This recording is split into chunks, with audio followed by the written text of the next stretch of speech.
Okay, so here I have three different tea powders, and you'll definitely know Matcha. This is definitely the most famous of the three tea powders, but there are actually two other ones. So in addition to Matcha, which is made from younger tea leaves, shaded for 3 weeks or more before the harvest, the stems are removed, and then the leaves are carefully ground into a fine powder in a large stone mill. Quick summary of the tea is it's a powdered green tea, but it's really a little bit more complicated than that because it needs to be made from these special leaves. And then we also have Hojicha powder.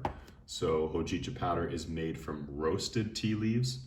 So these are typically the older leaves of the tea production process.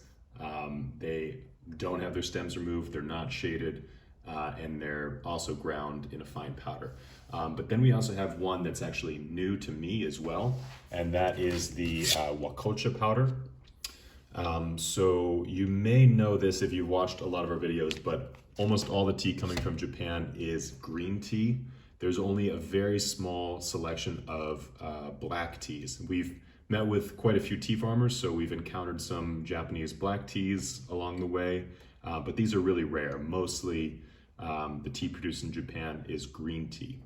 So what's the difference between green tea and black tea? So green tea is actually an unoxidized tea, and black tea is a fully oxidized tea. So after the leaves are picked to make a green tea, the farmer is going to want to lock in these natural, vegetal, slightly grassy flavor profiles. So normally when the tea leaves are picked, they're going to start to oxidize naturally. So the enzyme oxidase is going to interact with the air, and it's going to start to turn the polyphenols into theaflavins and theorubicins. So this is what makes the difference between black tea, which is allowed to oxidize, and green tea, which is not allowed to oxidize. So the farmer's going to heat the tea leaves to deactivate the enzyme oxidase, and it's going to prevent the oxidation process from taking place. So the farmer is able to lock in these green, grassy vegetal notes. Whereas if a farmer were to produce a black tea, they're going to let the tea oxidize naturally and take on some of these warmer caramel, honey, chocolatey kind of flavor profiles. So I've actually been in talks with a tea farmer from Ocha. So this is a tea farm. They go also by the name of Dragon Knight's Tea. Tea farm in Japan, and we're always looking for new and unique teas to try. And this was a new one to me. I had never tried a Wakocha powder before. I had tried quite a few Wakocha, so Japanese black teas, but never in a powdered form. So what I thought would be fun is I'm going to compare these three different powdered tea lattes. So we have the Matcha latte, which is the most famous. We also have the Hojicha latte, which is becoming famous as well. And we have the black tea latte, which I'm not really sure is a thing yet, but we're gonna make it a thing today. So we're gonna try these three different teas, blended up with some milk and no sweetener. I'm not really a big fan of sweeteners.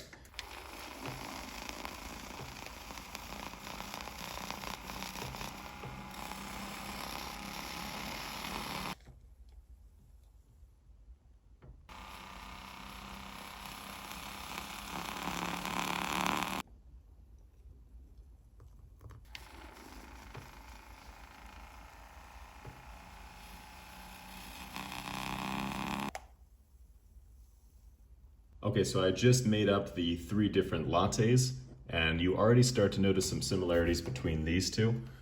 So this is the Wakocha latte, or the oxidized tea latte, and this is the Hojicha or roasted tea latte.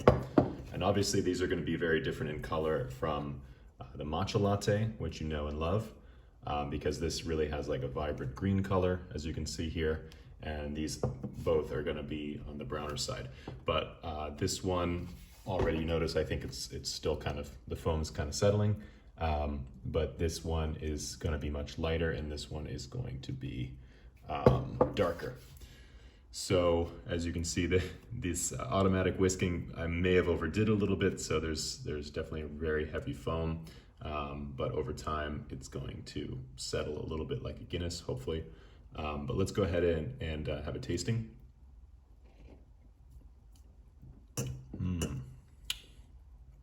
Actually, I should start with the matcha latte because this is probably what most people will know. So I'll give this a sip. Oh wow, it's very fresh, very vibrant, grassy, but also like very creamy and smooth as well. So the flavor of this just really works. And so this is the Chiran Premium. So this is a matcha we discovered in Chiran, which is this tiny little town in southern Japan, and they make a really good matcha. So this one is super smooth, quite savory as well. So it has that kind of umami flavor that you may know from matchas. And normally I would just drink this one plain without milk or sugar. But I've been using it in some lattes recently, and I think it works really well because what you normally want with a matcha that you use in a latte is you don't want this super smooth flavor because that's going to get really overshadowed by the milk. So you want to kind of have a little bit of this power, and because this one has a strong savory note, you really get that through the matcha, through the milk, I should say. So because this is such a strong savory tea, it really works well in this latte. But now let's go to the Hojicha. So this is the roasted tea latte. Yeah, it's completely different. I would almost say like they're opposites because this one's really fresh, vibrant, smooth, savory. And this one's a lot warmer. It's got these kind of notes of chocolate, maybe even caramel. Yeah, it really, this one tastes exactly like a hot chocolate, I would say. So definitely way more chocolatey here, more chocolatey, more roasted, slightly darker. And here you have fresh, vibrant, savory. But let's go ahead and go to the Hojicha powder.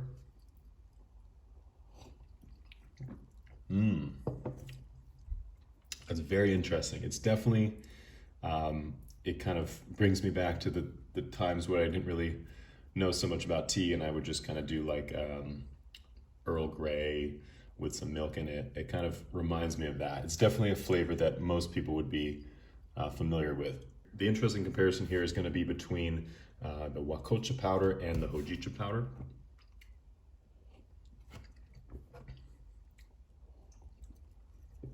I would say Hojicha powder is definitely more chocolatey, more bold, more robust, more roasted. This one's a lot lighter, a lot smoother.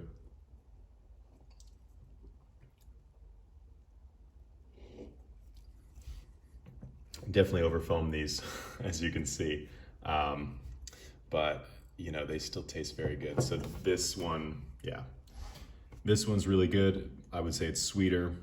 There's a little bit of, I would say a little bit of honey in this one, particularly when you mix it with the milk. Yeah, this one, the savoriness is really coming through. The fresh grassy flavors are really coming through. And then here, this one really just tastes like hot chocolate, I would say. So thank you all so much for joining us on this tasting. If you want to pick up the Hojicha powder, you can find that on our website. If you're kind of getting tired of matcha lattes, you want to try something new, I would definitely recommend this one. This one has been kind of a current obsession of mine. It tastes just like a hot chocolate, but instead of sweetened cocoa powder, it's made with roasted tea leaves. So definitely something worth checking out. This one we normally recommend to prepare plain, but due to this experiment, I found it also works well in a latte because of that strong savory flavor. And then for this one, if you want to try it, definitely reach out to the company. We'll put the information in the description below. So, you know, thank you to them for sending us the tea to try. And yeah, this is my first Hojicha Latte, and I actually have to say I'm a fan. So thank you all so much for tuning in, and we'll see you next time.